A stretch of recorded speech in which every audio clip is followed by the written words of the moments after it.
Kanada vizasiga hozir topshirmanglar. Iloji boricha bu videoni topshirayotgan tanishlaringiz bo'lsa, jo'natib qo'yinglar, o'z tushuntirib beraman nima uchun.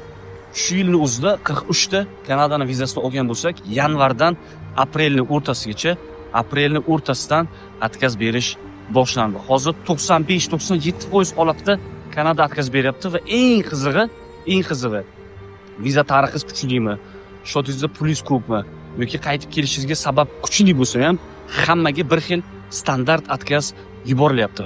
Buning sababi shundoq application tushadi sistemaga.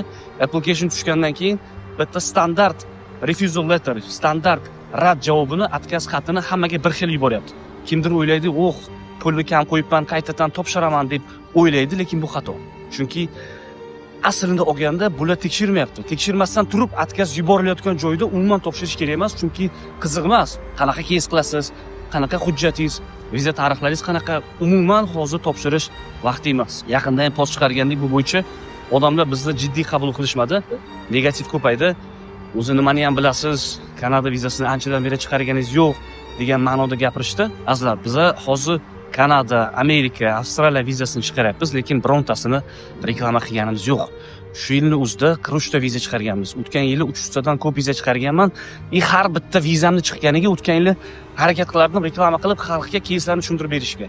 Lekin bu noto'g'ri ekan, chunki odamlar bizni suiiste'mol qilyapti. Men hozir bitta Kanada vizasini chiqib reklama qilsam, odamlar buni noto'g'ri tushunib, ba'zi bir tur firmalar olib, viza istoriyasi yo'q yoki viza olish potensiali yo'qlarni ham hammasini bosib topshirib, statistikani rasvo qilayotgani uchun men o'zi reklama qilmayapman. Lekin xalqga manfaatli bo'lish uchun hozir aytaman, Kanadaga hozir vizaga topshirmang, hozir vaqti emas.